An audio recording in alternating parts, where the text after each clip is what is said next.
Americans have maintained a love affair with their cars and vans for years now, so much so that they have grown quite accustomed to saying fill them up. But with the high cost of gasoline, alternate means of transportation are being developed, one of those being electric cars. But the big question is, are Americans willing to park their gas guzzlers and drive away in their battery burners? With the prices as they are, it would be a good idea, I think. It would be nice.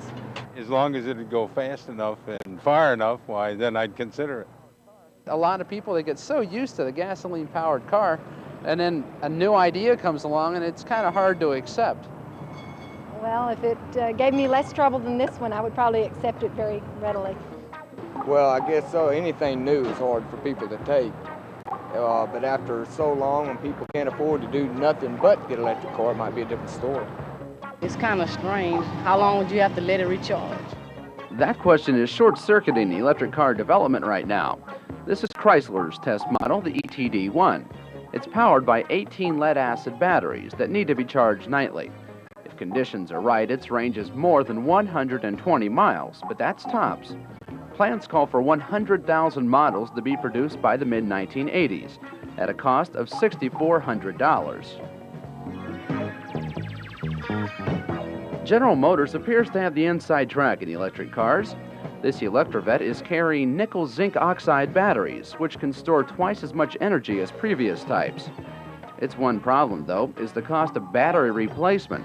It can run you up to $1,500 every other year. So with some of the basics down, what do you think now? I'd rather have the gas car. Unfortunately, that's a pretty common attitude. It's difficult to bring on a major change in someone's thinking over a short period of time. But Port Arthur's Don and Janice Keys have made a move toward electricity, if for no other reason than the price of gas was pumping the dollars right out of them. You know, we're all familiar with all the problems that you have with gasoline cars. You know, like it won't start, it's run out of gas and waiting in gas lines and all. We don't have that problem with electric cars. We're our own filling station. We just plug in any little 110 volt receptacle and we can recharge our batteries while we're not using it. But I found a driver and that's a start. Baby, you can drive my car. You have one terrific advantage of economical transportation.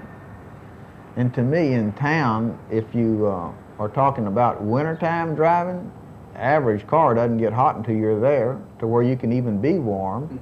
And in the summertime, if it's set out in the sun, you don't get the car cool until you've arrived your next stop anyway. So for town driving, I think it's just ideal. So far, that's the main benefit of an electric car. Since over 60% of all trips in a car are 5 miles or less, an electric vehicle is far more efficient than a gas-powered one. Beep, beep, beep, beep, yeah. Beep, beep, beep, beep, yeah. But if it's going to be a short run, like anywhere in Port Arthur, my first choice is to go in an electric car. One reason, I mean, you know, it's a lot of fun to me. It's something different. A lot of people get a big kick out of you just driving down the street. You know, you get responses like they'll honk their horn and wave to you. And sometimes they're trying to figure out what it is. And we've had people pull up by us and say, how many miles do you get to the gallon? Don and Janice have become quite used to people looking and prying with their car. They use it for daily chores, although it's without the comforts of most cars on the road today. Heat, air conditioning, a radio. Despite these drawbacks, though, there is a bigger concern: running out of power when you're away from a plug.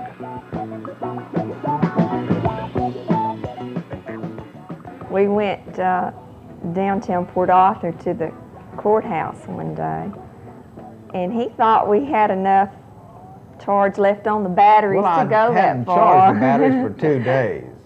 The car normally runs like 30 to 35 miles an hour, and right quick like it got down to where it wouldn't run but like 20 to 25, and I knew there was something wrong, and I decided, well, my first impression is to conserve as much energy as I can, and that is by going a little slower. So I dropped down to my medium speed, and that's another good 5 miles, maybe further here. We had no problem at all going, although we didn't go but 12 miles an hour. We just kept right on moving.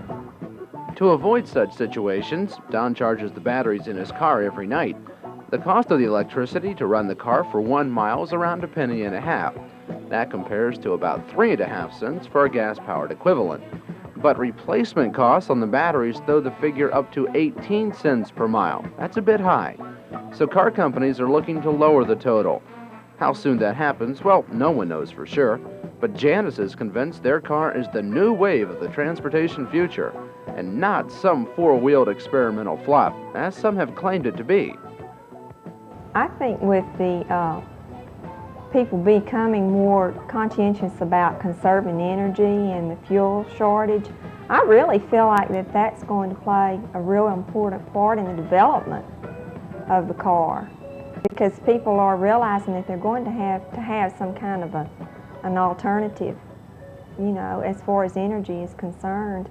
And this is what a lot of our friends have expressed to us, you know, that they feel like it's probably closer in our future than we had ever realized.